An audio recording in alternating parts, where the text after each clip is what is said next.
The old gas station sat alone on the Texas highway, its flickering neon sign the only light for miles around.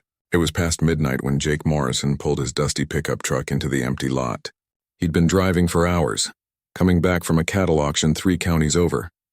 His eyes were tired, and all he wanted was to get home, take a hot shower, and sleep. The night air was cool as he stepped out of the truck. The only sounds were crickets chirping and the distant howl of a coyote somewhere in the darkness. Jake had stopped at this same station 100 times before. It was old and worn down, but it was the last chance to fuel up before the long stretch of empty road leading to his ranch.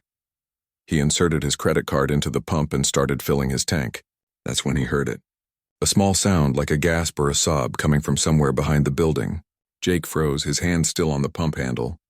Living out in ranch country, you learn to pay attention to things that don't sound right. At first he thought maybe it was an animal. Could be an injured dog or something. But then he heard it again, and this time it was definitely human. Someone was crying, trying to stay quiet but failing. Jake's military training kicked in without him even thinking about it. He'd served 2 tours overseas before coming back to run the family ranch. His body remembered what to do even after all these years. He moved slowly around the side of the building, staying alert. That's when he saw her. A young woman, maybe 23 or 24 years old, was crouched behind a dumpster. Her clothes were torn and dirty, like she'd been running through brush. Her dark hair was tangled with leaves and twigs. But it was her eyes that stopped Jake in his tracks. They were wide with pure terror, the kind of fear that makes your blood run cold. She saw him and pressed herself further back against the wall like a trapped animal. For a moment, neither of them moved. Then she seemed to make a decision. She stood up slowly, her whole body shaking. "Please," she whispered in accented English. "Please, you have to help me." Jake raised his hand slowly, showing he meant no harm. "Easy now. What's going on? Are you hurt?" The woman took a step toward him, and that's when he saw the bruises.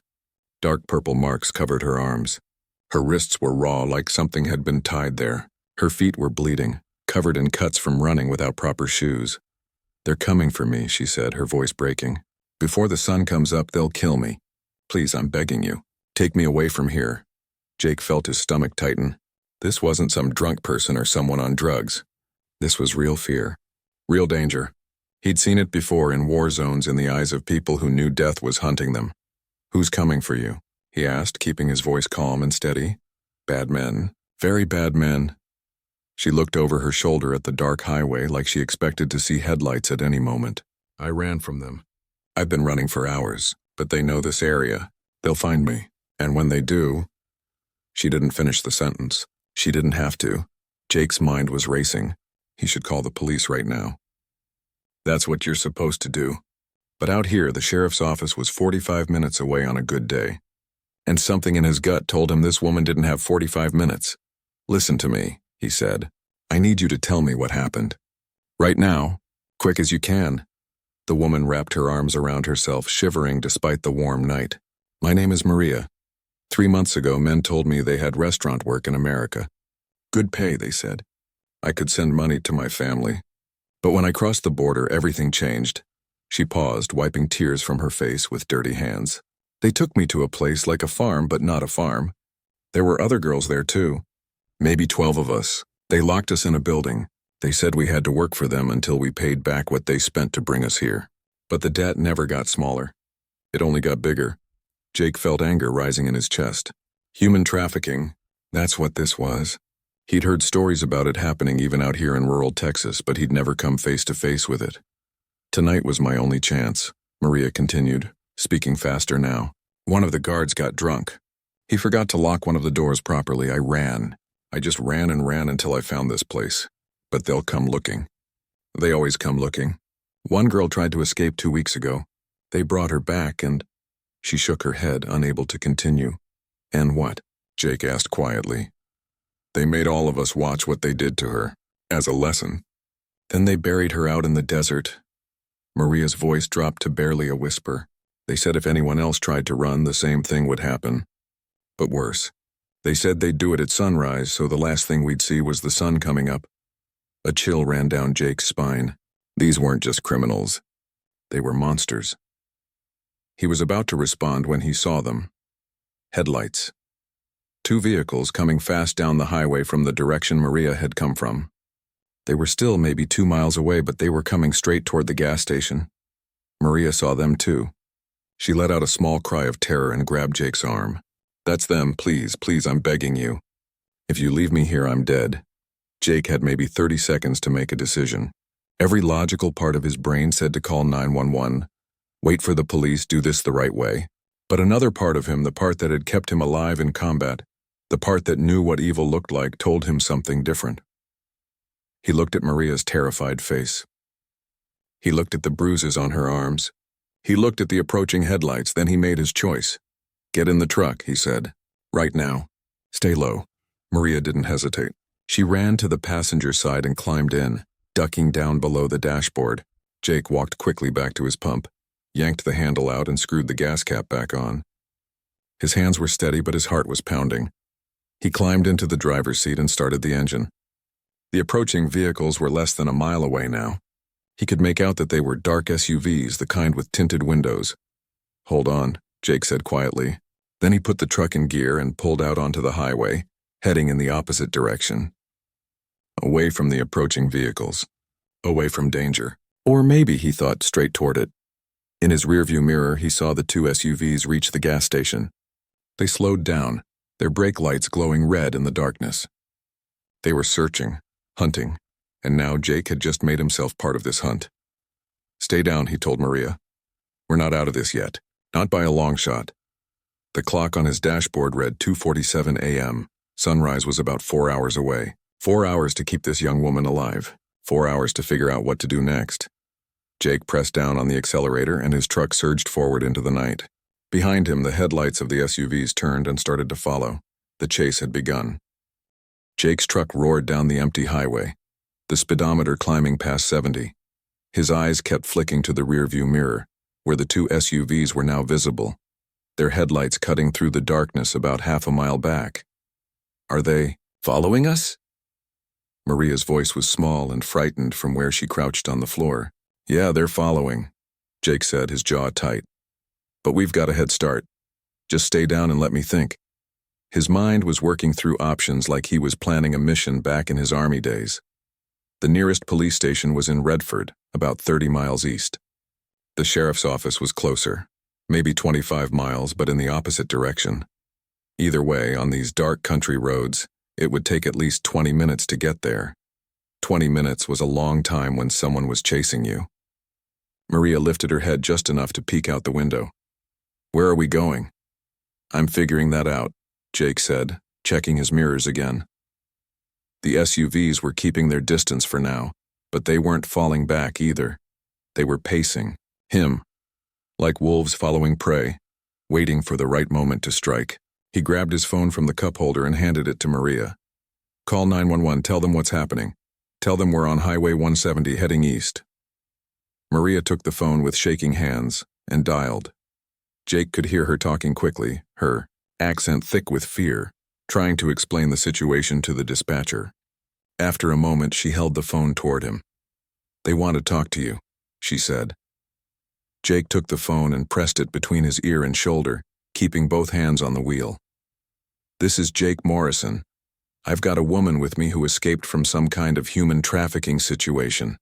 We're being pursued by two vehicles, looks like dark SUVs, on Highway 170 about 15 miles west of Redford." The dispatcher's voice was calm and professional. "Sir, I need you to stay on the line.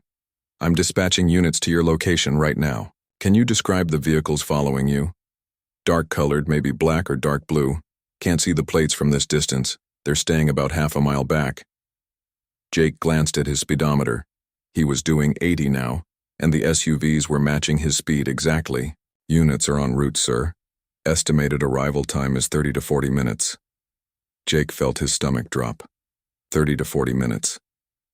He looked at the clock. It was almost 3 in the morning. Sunrise was around 6:30 this time of year. That gave him maybe 3.5 hours. But first, he had to survive the next 40 minutes. "Copy that," he said. "We'll keep heading east. Sir, do not engage with the pursuing vehicles. Just maintain your speed and distance until officers arrive." "Understood." Jake ended the call and handed the phone back to Maria. She clutched it like a lifeline. What did they say? Help's coming, but it's going to take a while. He didn't tell her exactly how long. No point in making her more scared than she already was. They drove in tense silence for a few minutes. The highway stretched ahead of them, empty and dark. Out here there were no streetlights, no houses, nothing but scrubland and the occasional cluster of trees. Jake knew this area well. He'd driven these roads his whole life. And that's when an idea started forming in his mind. "Maria," he said slowly, "these men who are chasing us, how many of them are there usually?" She thought for a moment. At the compound, there were maybe 6 or 7 guards, but not all of them are working at the same time. Maybe 3 or 4 during the night. So probably 2 or 3 in each vehicle behind us. Yes, I think so. Jake was quiet, calculating. 6 men, maybe less. All of them probably armed. His truck was faster than their SUVs on the open highway, but if they got close enough, they might try to run him off the road.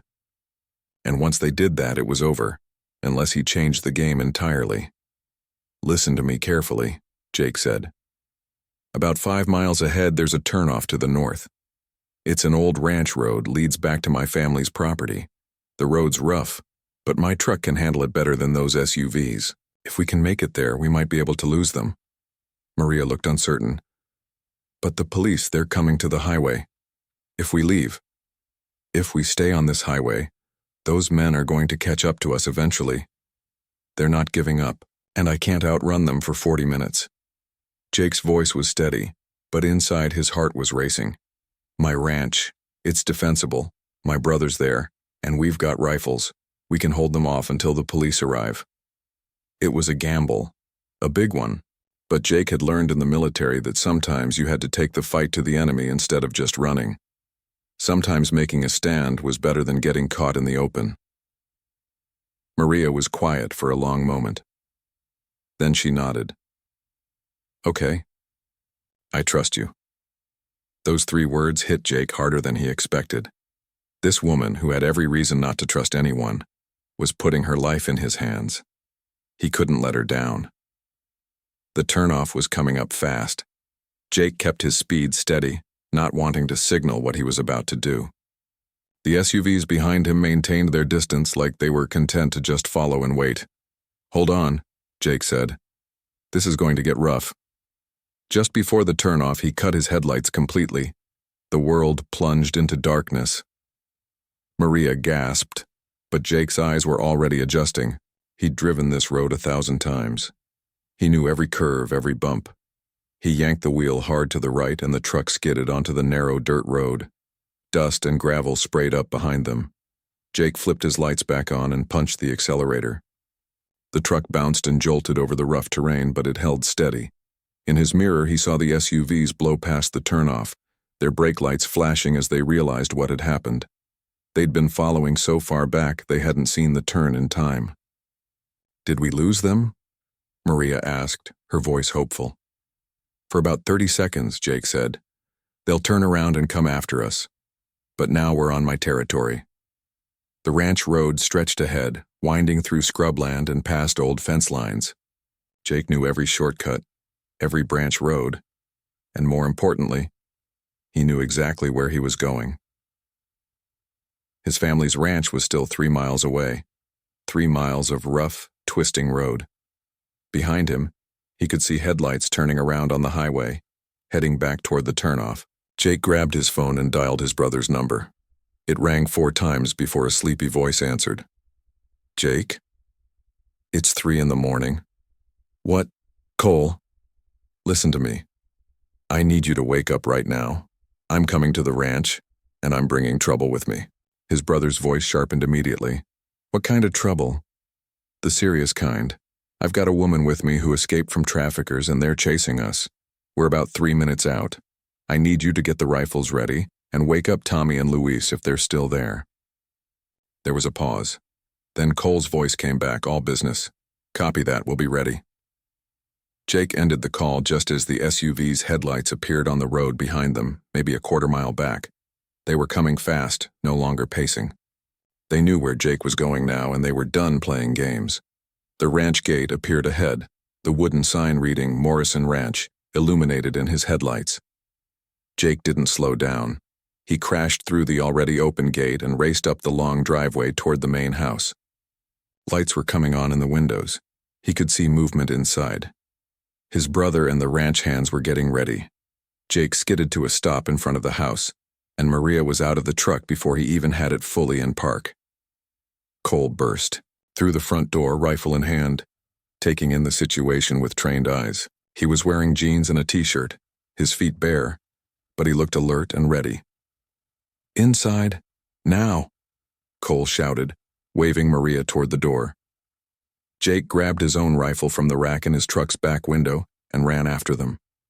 Behind him, he could hear the roar of engines getting closer. They made it through the door just as the two SUVs came tearing up the driveway, their headlights blazing like angry eyes in the darkness. Jake slammed the door shut and locked it. He turned to see his brother, his two ranch hands Tommy and Luis, and Maria all staring at him. "All right," Cole said, his voice calm despite everything. "Somebody want to tell me what we're dealing with here?" Through the window, Jake could see the SUVs pulling to a stop at the end of the driveway about 50 yards from the house. Their doors were opening. Men were getting out. "I'll explain everything," Jake said, checking his rifle. "But first, we need to make sure nobody gets through that door. Because those men out there, they're not leaving without her, and they're willing to kill to get what they want."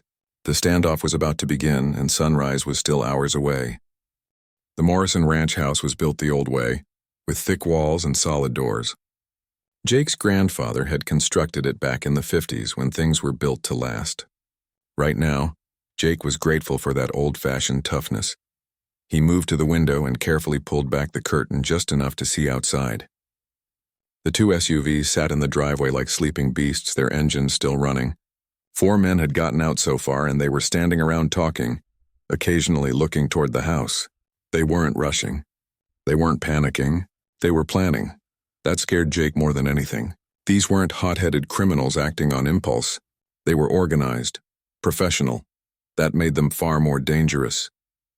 Cole appeared beside him, his rifle held low but ready. "How many?" "4 that I can see." "Probably at least 2 more still in the vehicles." 6 against 4, Cole said quietly.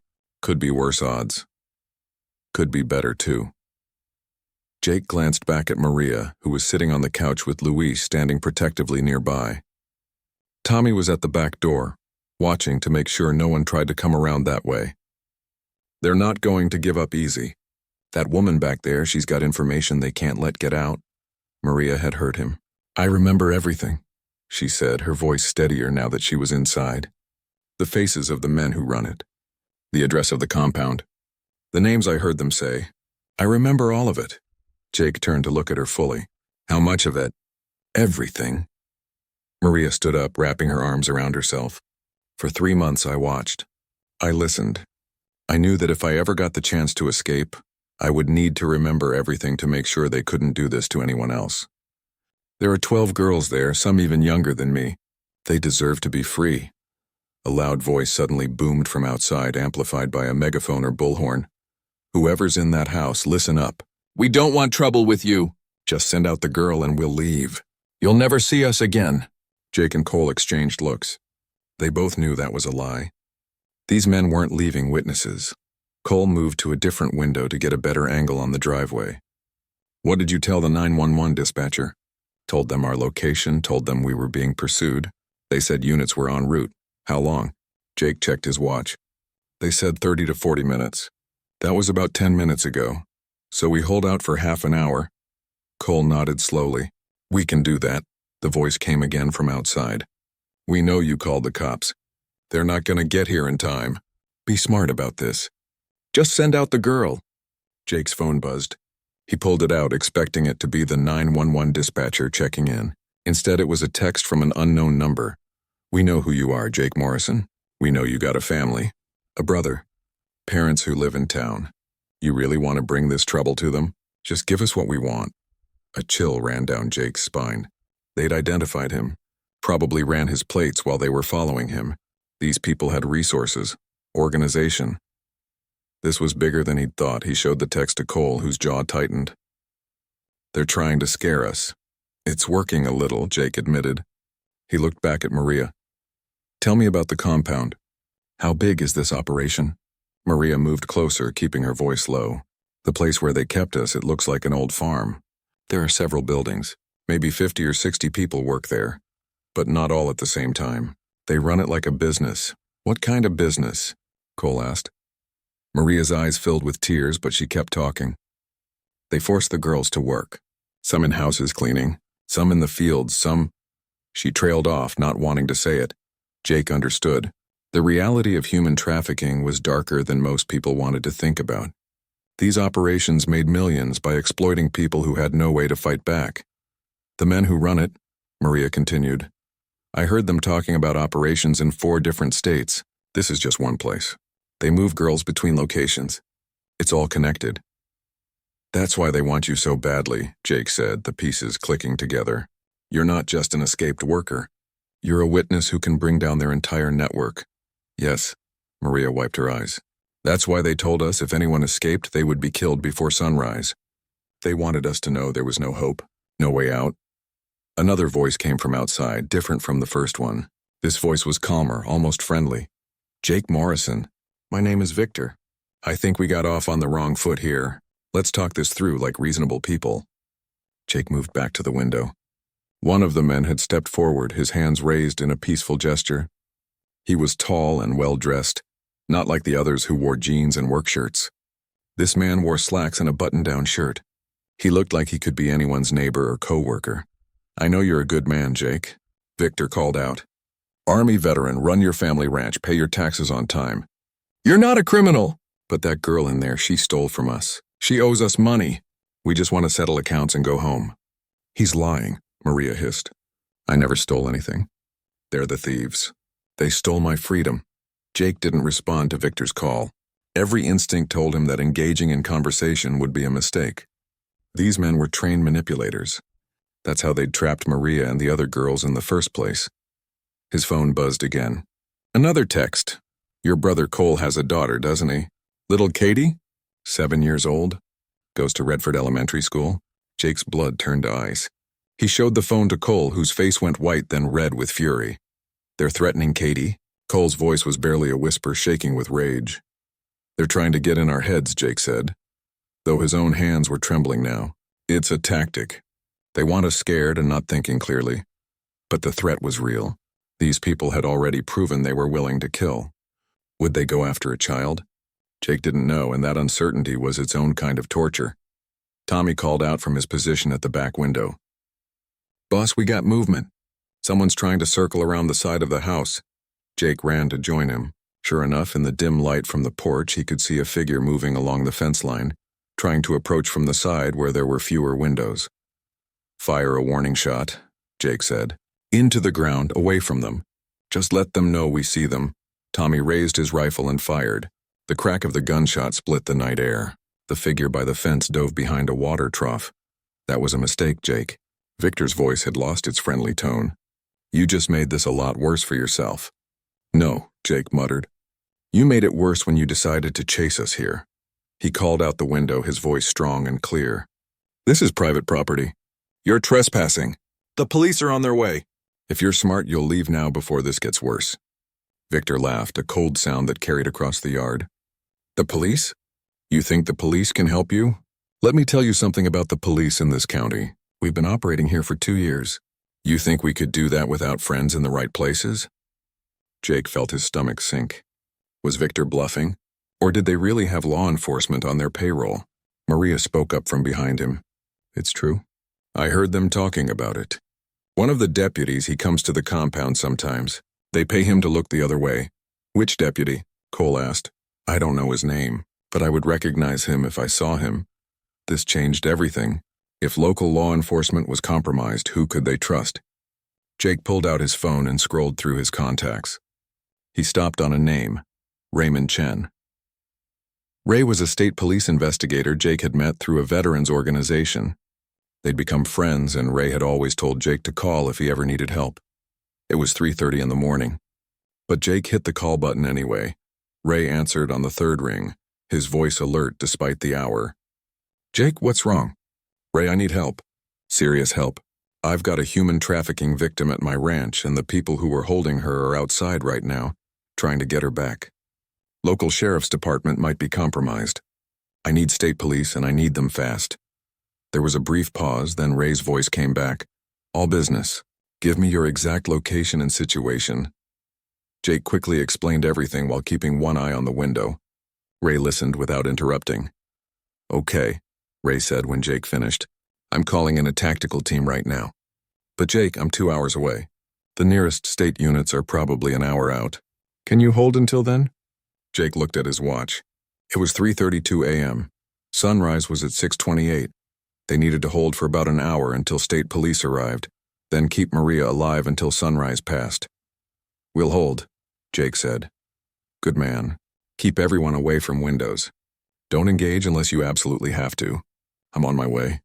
Jake ended the call and looked around at his brother, his ranch hands, and Maria. 4 people depending on him to get this right. 4 people whose lives were in his hands. "All right," he said. "We've got real help coming. State police, not local. They'll be here in about an hour. Until then, we hold this house. Nobody gets in and Maria doesn't go out." "What if they try to force their way in?" Luis asked. Jake chambered around in his rifle. "Then we stop them. This is our property, and we have every right to defend it." Outside, the men were regrouping, talking among themselves. They'd realized that this wasn't going to be quick or easy. The minutes crawled by like hours. Jake had positioned everyone strategically throughout the house. Cole was at the front window with the best view of the driveway. Tommy watched the east side. Luis covered the west. Jake himself moved between positions, checking on everyone and keeping an eye on the situation outside. Maria sat in the center of the living room, away from all windows. She'd found an old photo album on the bookshelf and was looking through it, probably trying to distract herself from the terror of the situation. Jake noticed her hands were still shaking. "That's my grandfather," he said, pointing to a black and white photo of a stern-looking man standing in front of the house. "He built this place with his bare hands. Took him 3 years." Maria managed a small smile. "He looks strong." He was. Survived the Depression, World War II, drought, floods, everything life threw at him. Jake sat down near her, keeping his rifle across his knees. "This house has weathered a lot of storms. It'll weather this one too." "I'm sorry," Maria said quietly.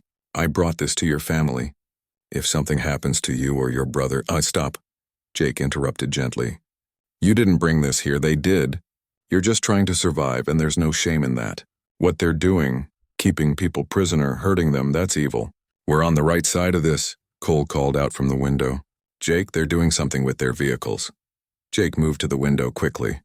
The 2 SUVs were repositioning, spreading out. One moved to the left side of the driveway, the other to the right.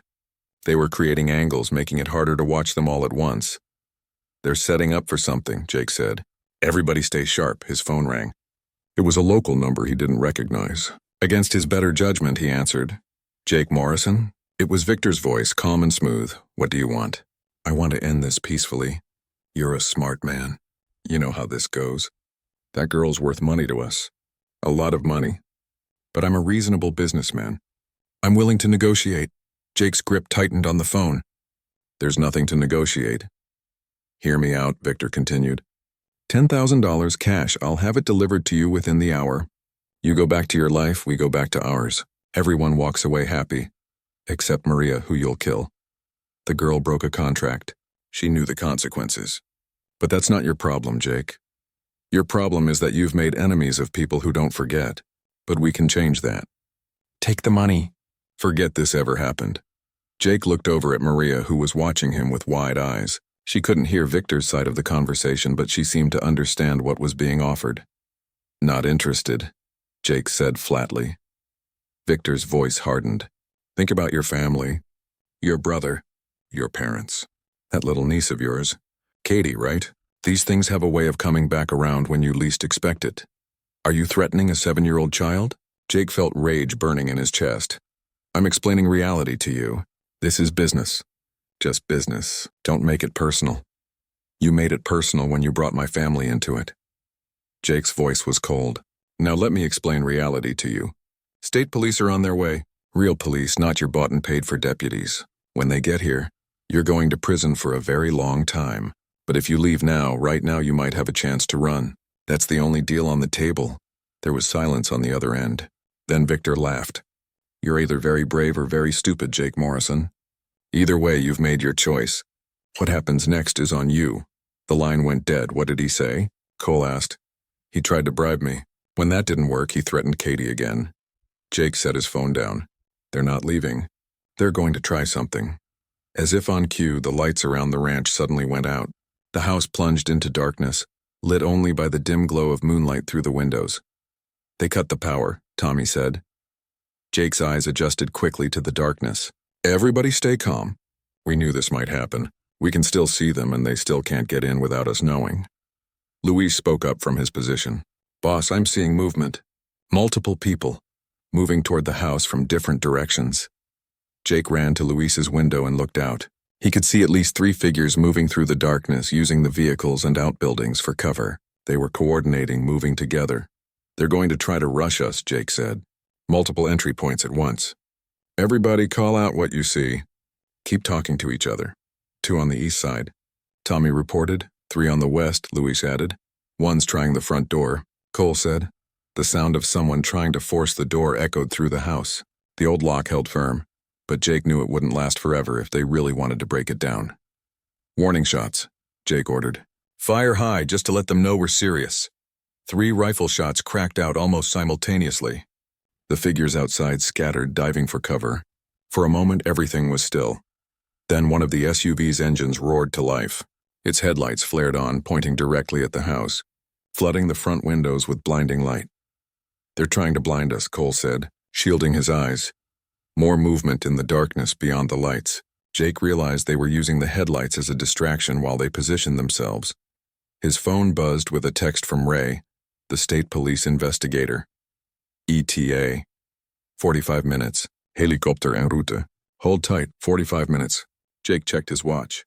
It was 3:51 a.m. That meant help would arrive around 4:35. Sunrise was still almost 2 hours after that. They had to hold. A loud crash came from the back of the house. Someone had thrown something through one of the small bathroom windows. Jake heard glass shattering. "Luis, Tommy, watch that window," Jake shouted. "Don't let anyone climb through." Maria had moved to crouch behind the couch, her hands over her ears. The reality of the situation was hitting her. These men were really going to try to break in and take her, or kill everyone trying to stop them. Another crash, this time from a side window. They were testing the defenses, looking for weak points. Jake made a decision. He grabbed his phone and dialed 911 again. 911, what's your emergency? "This is Jake Morrison at the Morrison Ranch on Route 170. We are under active assault. Multiple armed individuals attempting to break into my home. Shots have been fired. We need immediate assistance." "Sir, units have already been dispatched to your location." "I know. I'm calling to make sure this is on record. I am defending my property and the life of a woman who is seeking help. Whatever happens here tonight, I want it documented that we acted in self-defense." "Understood, sir. Please stay on the line." Jake kept the phone connected and set it on speaker, letting the dispatcher hear everything. It was insurance. A record of what was really happening. Cole suddenly shouted, "They're bringing something up to the door. Looks like a battering ram." Jake ran to the front window. 2 men were carrying a heavy piece of metal pipe, maybe part of a fence post. They were going to use it to break down the front door. "We can't let them get that door open," Jake said. He aimed his rifle at the ground in front of the door and fired. The men jumped back, dropping the pipe with a clang, but they didn't retreat far. They were getting bolder. "More desperate, Jake," Maria called out. "Maybe I should just go. Maybe if I surrender, they'll leave you and your family alone." "No." Jake didn't even have to think about it. "That's not happening. You're under our protection now. But your niece, Katie, will be fine. My parents are with her in town, and I already texted them to call the real police, not the local sheriff. They're safe, and so are you." A new sound cut through the night. In the distance, very faint, Jake heard it. The thump, thump, thump of helicopter blades. "Do you hear that?" Cole asked, hope in his voice. It was still far away, but it was coming closer. The state police helicopter. Victor must have heard it too. His voice came through the megaphone again, more urgent now. "Last chance, Morrison. Send out the girl or we're coming in." Jake moved to the broken window and shouted back. "You hear that sound, Victor? That's a state police helicopter. Your time's up. Leave now or spend the rest of your life in prison." The helicopter sound was getting louder. close enough now that everyone could hear it clearly. The men outside were running back to their SUVs. Doors were slamming. "Engines revving! They're leaving!" Tommy called out. Jake watched as the two SUVs tore down the driveway, kicking up dust and gravel. They turned onto the main road and disappeared into the darkness, their taillights fading. A spotlight suddenly illuminated the ranch from above. The police helicopter had arrived, its powerful searchlight sweeping across the property. Jake could hear sirens now too, multiple vehicles approaching on the road. "It's over," Cole said, lowering his rifle. "They're gone." Maria burst into tears, covering her face with her hands. The tension that had been holding her together finally broke, and she sobbed with relief. Jake set down his rifle and went to her. "You're safe now. They can't hurt you. Thank you," she managed between sobs. "Thank you for not giving up on me." Two state police cruisers came racing up the driveway, their lights flashing red and blue. The helicopter circled overhead, keeping watch. Within minutes, the ranch was swarming with officers. Ray was in the second vehicle. He jumped out and ran to the house. Jake met him at the door. "Everyone okay?" Ray asked, his eyes scanning the scene. Ray sat across from Maria at the kitchen table, his recording device between them. Two other state police investigators stood nearby, taking notes. The house was now filled with law enforcement, their radios crackling with updates about the search for the SUVs. Jake stood by the window with Cole, watching as more vehicles arrived. Crime scene technicians were photographing tire tracks in the driveway, collecting shell casings, documenting everything. "Miss Hernandez," Ray began gently, using Maria's full name for the first time. "I know you've been through a terrible ordeal, but I need you to tell me everything you can remember. Take your time. Start from the beginning."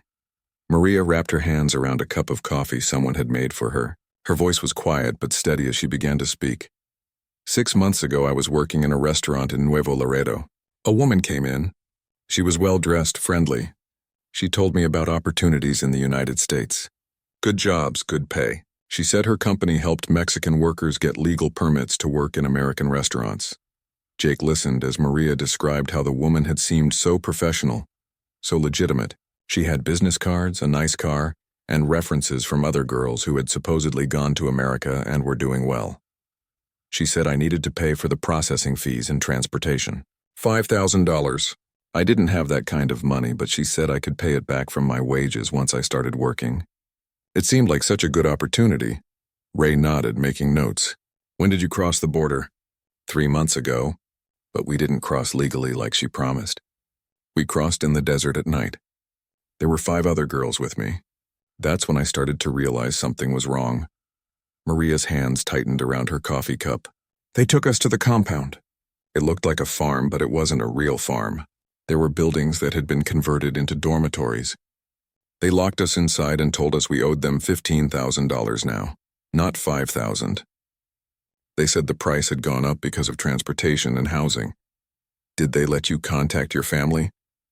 one of the other investigators asked. "No. They took our phones immediately. They said we could call home once we'd paid off our debt. But the debt never got smaller. They charged us for food, for the beds we slept in, for everything. And the work?" She trailed off, her eyes distant. "What kind of work did they force you to do?" Ray asked gently. "Different things. Sometimes they took us to clean houses. Sometimes to work in the fields. They would drive us out before dawn and bring us back after dark. We worked 7 days a week. If anyone complained or refused to work, they were punished." Jake felt sick to his stomach.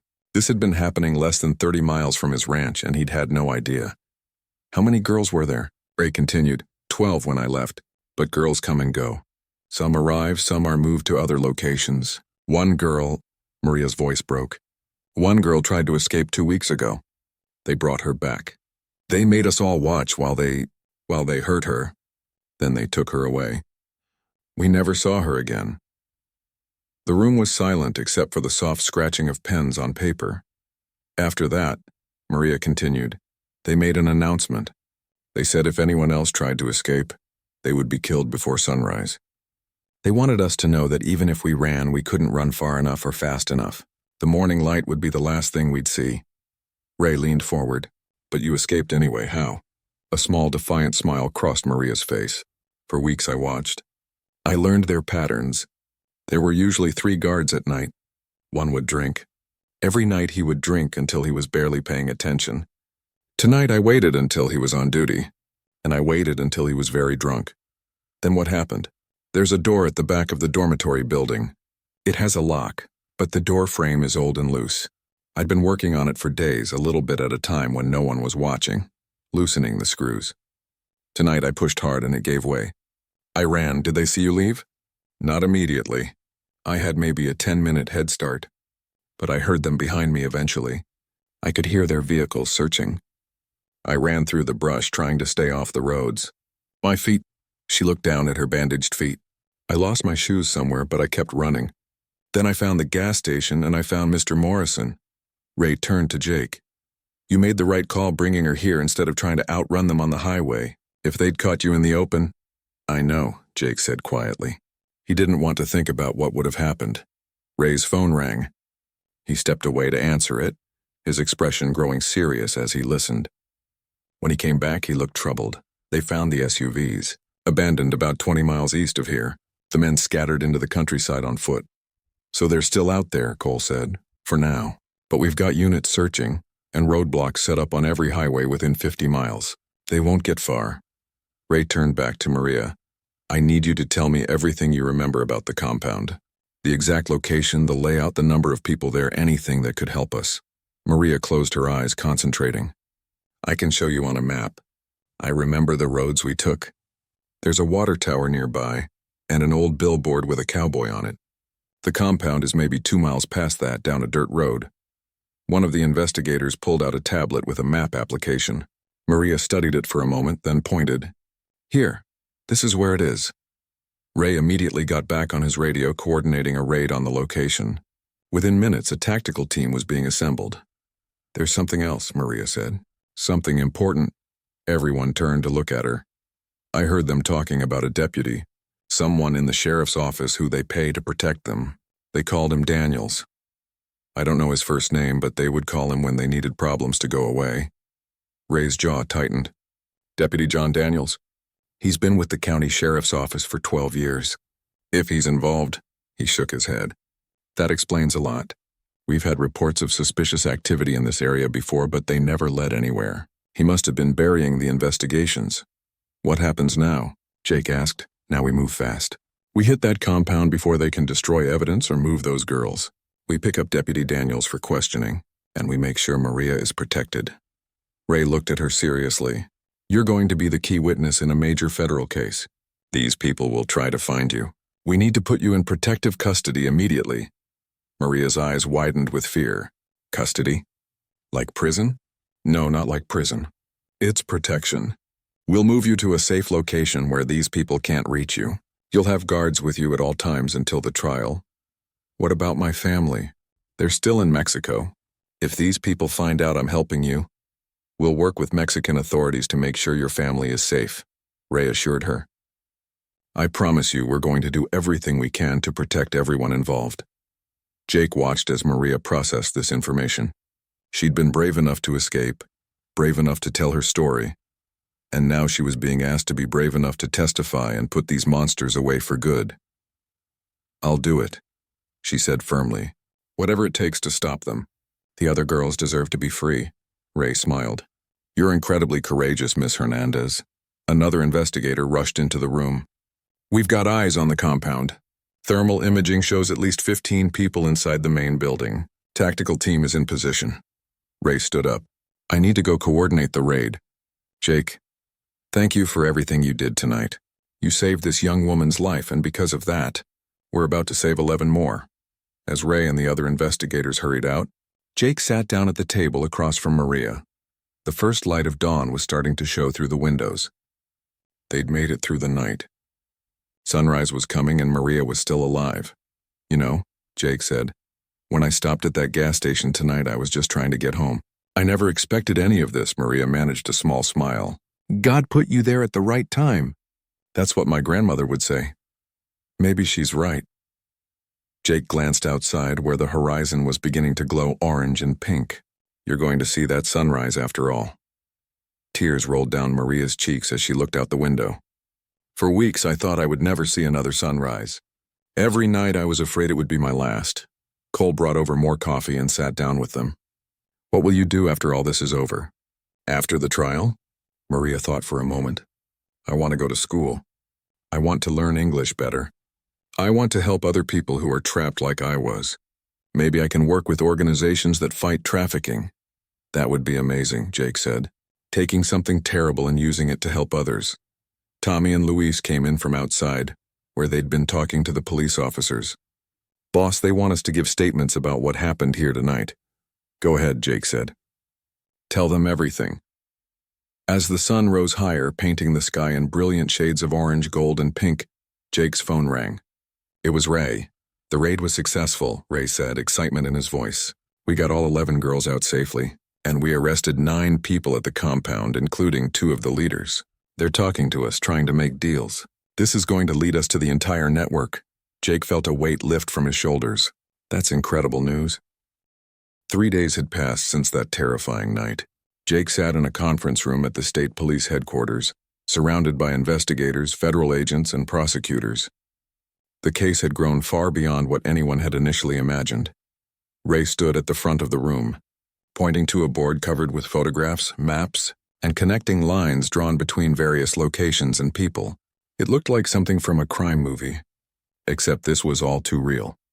Thanks to Maria's testimony and the evidence we collected from the compound, we've identified trafficking operations in 4 states, Ray explained. Texas, New Mexico, Arizona, and California. We estimate there are at least 60 victims currently being held across these locations. A federal agent named Patricia Wu leaned forward.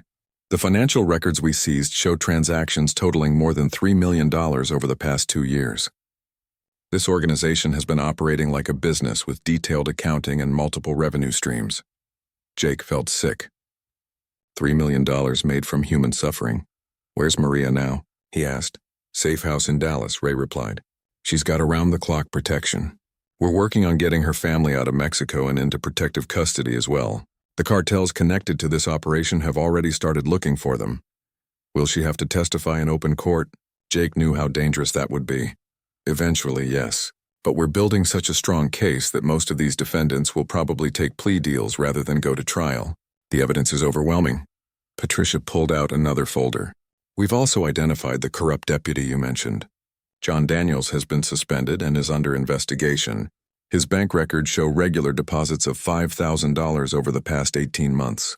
He's going to flip on his handlers to save himself. What about Victor? Jake asked.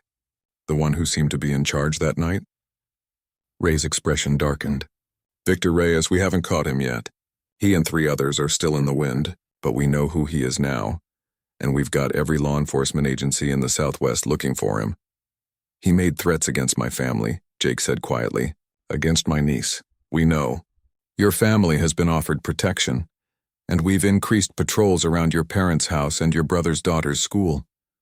Reyes is smart enough to know that harming a child would bring even more heat down on him. But we're not taking any chances. Agent Wu spoke up. Mr. Morrison, we wanted to bring you in today to discuss something important. Maria has expressed a desire to see you again. She says you're the only person she feels she can trust outside of law enforcement. We were hoping you might be willing to visit her at the safe house. Jake didn't hesitate. Of course, when? This afternoon, if you're available. We'll need to transport you there securely. The location is confidential. 2 hours later, Jake found himself in an unmarked police car being driven through Dallas. They took a winding route, doubling back several times to make sure they weren't being followed. Finally, they pulled up to an ordinary-looking apartment building in a quiet neighborhood. 2 plainclothes officers were stationed outside. They nodded to Ray, who was accompanying Jake, and let them into the building. They took the elevator to the 3rd floor and walked down a hallway to apartment 312. Ray knocked in a specific pattern. The door opened to reveal another officer, who stepped aside to let them in. Maria was sitting on the couch looking small and lost in an oversized sweatshirt. When she saw Jake, her face lit up and she jumped to her feet. Jake! She ran over and hugged him tightly. I didn't know if I'd ever see you again. How are you holding up? Jake asked, returning the hug. I'm okay. Scared sometimes, but okay. She led him to the couch and they sat down. Ray moved to the kitchen to give them privacy while staying close enough to keep watch. They told me about the raid, Maria said. About the other girls being rescued. I keep thinking about their faces when they realized they were free. You saved them, Jake said. Your courage saved all of them. No, you saved me first. If you hadn't stopped that night, if you hadn't believed me. She shook her head. The police told me most people would have just called 911 and waited. But you didn't wait. You acted. I did what anyone should do. But most people don't. Maria's eyes were serious. That's what makes you special. They talked for a while about lighter things. Maria told him about the books she'd been reading, the English lessons she was taking online, the plans she was making for her future. She seemed stronger than she had that night at the gas station, but Jake could still see the fear lurking behind her eyes. Have they told you what happens next? Jake asked. Maria nodded. There will be preliminary hearings. Then eventually a trial. They said it might be a year or more before everything is finished. A year of hiding, of being afraid. But then you'll be free. Really free. You can start the life you want. If I survive that long. Maria's voice dropped to a whisper. Jake, I'm terrified. These people, they have so much money, so many connections. What if they find me? What if they hurt my family to get to me? Jake took her hand. Listen to me. The people protecting you are the best. They won't let anything happen to you, and your family is being moved to a safe location too. You're not alone in this. Sometimes I wake up in the middle of the night and I think I'm back at the compound. I can still smell that place, still hear the guards walking past our door. The nightmares are so real. Have they given you someone to talk to? A therapist? Yes, she's nice. She says what I'm feeling is normal for someone who's been through trauma, but knowing it's normal doesn't make it easier. Ray came over from the kitchen. Jake, we need to talk about something. Maria has received some threats. Jake felt his blood run cold. What kind of threats? Letters. 2 of them. Delivered to her family's home in Mexico before we could move them. The letter said that if Maria testifies, her family will pay the price. Maria's hand tightened on Jake's. I don't want my family to die because of me. Maybe I should just— No, Jake said firmly. That's exactly what they want. They want you too scared to testify. But if you back down, they win. They keep hurting people. They keep destroying lives. But my mother, my little brother, are being protected, Ray interjected. We moved them yesterday. They're in a secure location in the United States now, and they'll stay there until the trial is over. The people who sent those letters don't know where they are. Can I see them? Maria asked hopefully. Not yet. We need to keep all witnesses separated for security purposes, but you can talk to them on a secure phone line. They're safe, Maria, I promise you. The apartment door suddenly burst open. Everyone jumped to their feet, and the protection officers drew their weapons. But it was just Agent Wu looking flustered and urgent. We've got a problem, she said. Someone just tried to access Maria's protected information from inside our own database. We caught it because of the security protocols, but it means someone inside law enforcement is trying to find her. Ray's expression turned grim. Do we know who? Not yet. IT is tracing it now, but we need to move Maria. This location might be compromised. Where will we take her? One of the officers asked. We've got another safe house ready, but we need to move now and we need to be smart about it. If there's a leak, we have to assume someone might be watching this building. Jake's military instincts kicked in. Use a decoy. Send one car out the front with someone dressed like Maria. Then take her out through the parking garage in a different vehicle. Ray looked at him with respect. That could work. Woo, make it happen. The next 15 minutes were chaos. Officers were moving in and out, coordinating with other units, setting up the decoy operation. Maria was given a bulletproof vest to wear under her jacket, and Jake found himself being handed one too. You're coming with us, Ray said. She trusts you, and right now familiar faces are important. Plus, if things go bad, I want someone with combat experience in the car. They waited until everything was in position. A female officer who looked vaguely similar to Maria put on a hood and sunglasses and walked out the front door with 2 agents flanking her. They got into a marked police car and drove away. 5 minutes later, Ray gave the signal. Let's move. They took the stairs down to the parking garage, moving quickly but carefully. Jake kept Maria close, his eyes scanning for any threats. 2 unmarked cars were waiting. Engines already running, they split up. Maria and Jake got into one car with 2 officers. Ray and the other agents took the second car. Both vehicles pulled out of the garage from different exits, heading in different directions before eventually converging on a pre-planned route. Jake watched the mirrors constantly, looking for anyone following them. The driver was skilled, taking unexpected turns, varying speed, doing everything right. "Are we safe?" Maria asked, her voice small. "We will be," Jake assured her, though his heart was pounding. They drove for nearly an hour, crisscrossing through Dallas, before finally pulling up to a house in a different part of the city. This one looked more suburban, with a fenced yard and neighbors on both sides. "This is better," one of the officers said. "More witnesses if anyone tries anything. Harder to approach without being seen." As they got Maria settled into her new hiding place, Jake's phone rang. It was Cole. 2 weeks after Maria's escape, the case exploded across national news. Federal authorities announced they had dismantled a major human trafficking network, with raids conducted simultaneously across 4 states. The images were shocking. Dozens of people being led away in handcuffs, young women being helped into ambulances, warehouses and compounds surrounded by police tape. Jake watched the news coverage from his ranch where extra security had been installed. Motion sensors, cameras, and a direct line to state police. His parents and Katie had temporarily moved in with him and Cole, figuring there was safety in numbers. Katie, who was 7 but smart beyond her years, understood something bad was happening, but not exactly what. She'd taken to following Jake around like a shadow, seeming to sense that he was the one keeping everyone safe. "Uncle Jake," she asked one evening as they sat on the porch watching the sunset, "are the bad people gone now?" Jake put his arm around her. "Most of them, sweetheart. The police caught a lot of them, but not all. Not all. Not yet." Katie was quiet for a moment. "Is that why we can't go home?" "We'll go home soon. The police just want to make sure it's completely safe first." "Because you helped that lady? The one who was in trouble?" Jake was constantly amazed by how much kids picked up on. "Yeah, because I helped Maria. Does that make you mad?" Katie shook her head. "No. Mama says you did the right thing. She says sometimes doing the right thing is hard and scary, but you have to do it anyway." Jake smiled. "Your mama's a smart lady." His phone buzzed with a message from Ray. "Need to talk. Important. Can you come to headquarters tomorrow?" Jake replied that he would and tried not to worry about what important meant. With this case, important usually meant complicated or dangerous. The next morning, Jake drove to Dallas with a police escort following at a discreet distance. At headquarters, Ray was waiting with Agent Wu and several other officials Jake didn't recognize. "Jake, this is Assistant U.S. Attorney Jennifer Park," Ray said, introducing a sharp-eyed woman in a business suit. "She's prosecuting the case." "Mr. Morrison," Jennifer said, shaking his hand. "Your actions on the night of Maria's escape likely saved her life and led to the rescue of 73 victims across 4 states. The government is deeply grateful. I'm glad I could help." "Is Maria okay?" "She's fine. Still in protective custody. Actually, that's part of why we asked you here."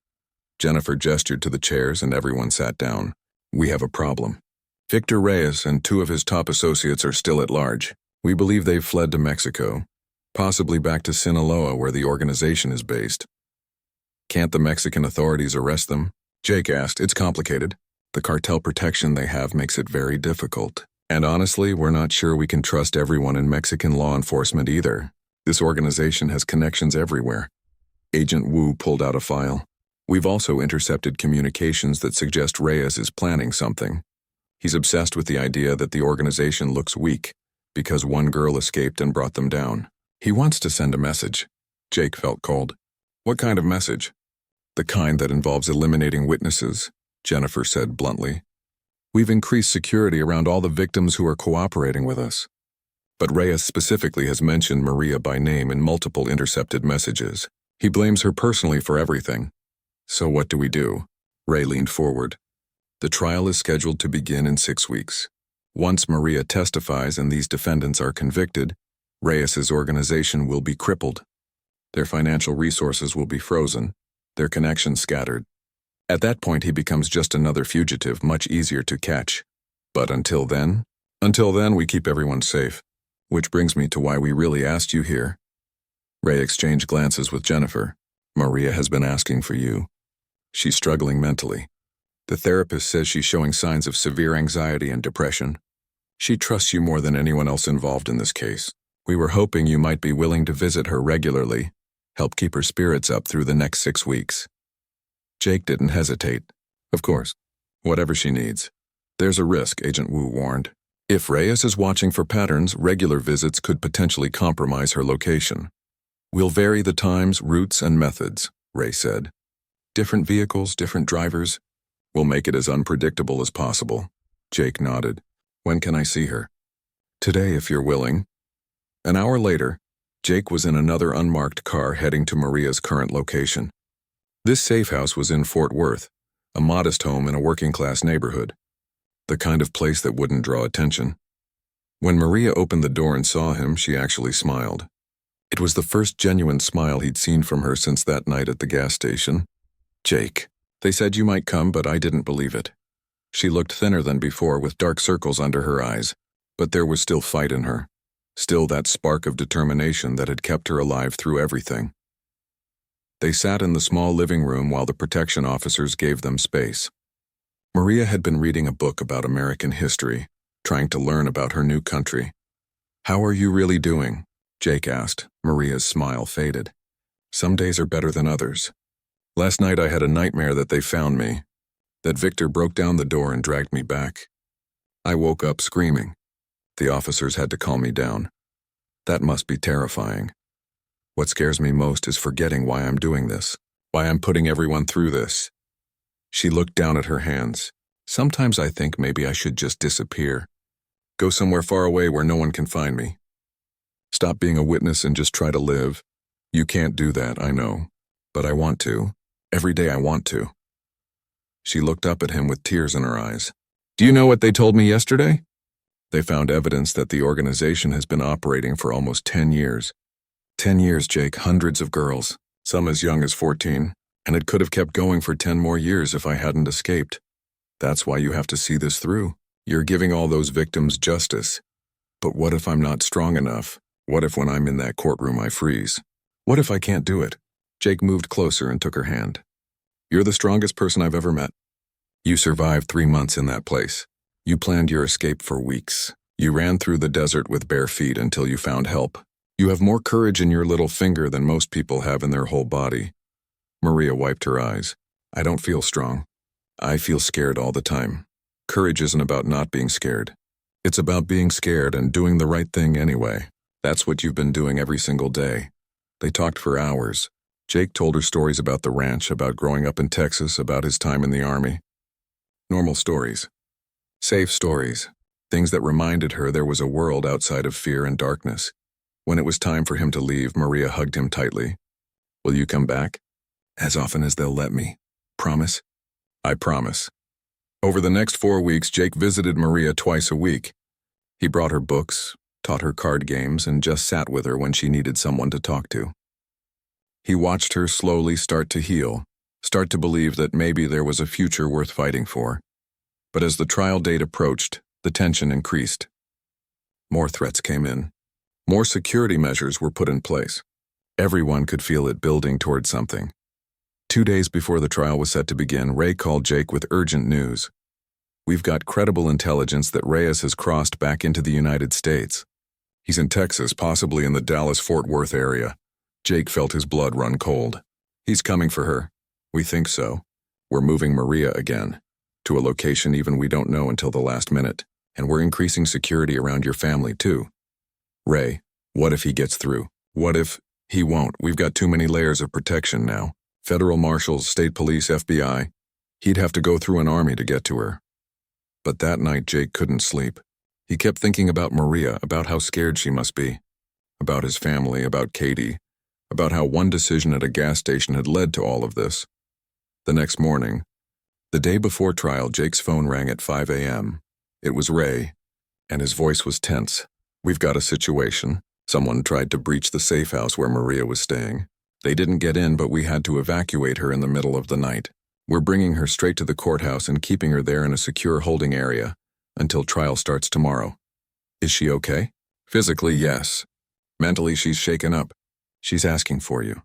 I'm on my way. Jake threw on clothes and drove through the pre-dawn darkness to Dallas. The courthouse was already surrounded by police vehicles. Officers with rifles stood on the roof. This was a war zone. They led him through multiple security checkpoints before finally bringing him to a secure room deep inside the building. Maria was there with Agent Wu and several marshals. When she saw Jake, she broke down crying. He held her while she sobbed, feeling her shake with fear and exhaustion. "I can't do this," she whispered. "I can't. They almost got me last night." "They're going to kill me." "No, they're not. Look around. You're in the safest place you could possibly be. But after the trial..." "After I testify?" "They'll never stop hunting me." The courthouse was like a fortress on the morning of the trial. Jake stood across the street with Cole, watching from a distance as armored vehicles arrived and police officers took positions. News crews from every major network were there. Cameras, rolling, reporters speaking urgently into microphones. "This is really happening," Cole said quietly. "Yeah," Jake replied. "It really is." They couldn't go inside. Only essential personnel and media with special credentials were allowed in the courtroom. But Jake needed to be there, even if just outside. He needed to know Maria made it through this. His phone buzzed with a text from Ray. "She's ready, about to take the stand. We'll update you." Jake's hands were shaking. He tried to imagine what Maria must be feeling right now, walking into that courtroom, seeing the faces of the men who had held her captive. The courage that took was beyond anything he could comprehend. An hour passed, then another. Jake and Cole waited, drinking bad coffee from a nearby shop, watching the courthouse doors like they might reveal some secret. Finally, Ray emerged and walked over to them. His face was unreadable. "How is she?" Jake asked immediately. Ray's serious expression broke into a smile. "She was incredible. Spoke for 2 hours straight, detailed everything. The defense attorneys tried to rattle her, but she didn't break. Not once. The jury was in tears by the end." Jake felt relief wash over him like a wave. "So it went well?" "Better than well. Her testimony is going to put these people away for life. Combined with the physical evidence and the other witnesses, this case is airtight." Ray paused. "She asked me to give you something." He handed Jake a sealed envelope. Jake's name was written on it in careful handwriting. "She wrote that this morning before court. Said she wanted you to have it no matter what happened."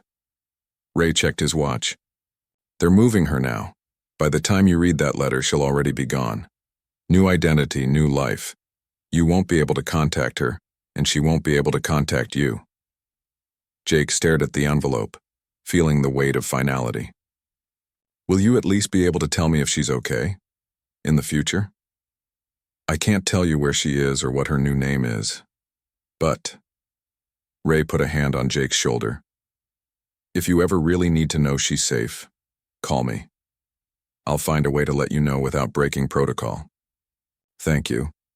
Ray headed back toward the courthouse and Jake stood there holding the letter, not quite ready to open it yet. Cole said gently, "Come on. Let's go home. You can read it there." The drive back to the ranch was quiet. Jake kept the envelope on the seat beside him, glancing at it occasionally. When they finally pulled up to the house, he went straight to the porch and sat in his grandfather's old rocking chair. He opened the envelope carefully and pulled out 2 pages covered in Maria's handwriting. "Dear Jake," it began. "By the time you read this, I'll be gone, starting a new life in a place I don't even know yet.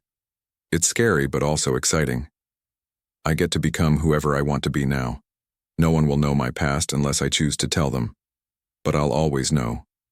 I'll always remember that night at the gas station. I'll always remember the look on your face when you decided to help me, even though you didn't know me, even though it put you in danger. Most people in this world look away from trouble. You ran toward it. You taught me something important, Jake. You taught me that there are still good people in this world. Real heroes who don't wear capes or badges, who just do what's right because it needs to be done. You gave me my life back. You gave 11 other girls their lives back. You helped put away monsters who would have kept hurting people for years. The prosecutor told me today that because of my testimony and the evidence they gathered, they expect to rescue more than 200 victims from related operations across the country. 200 people who will go free because you stopped at a gas station and listened to a scared girl begging for help. I'm going to make something of this second chance you gave me.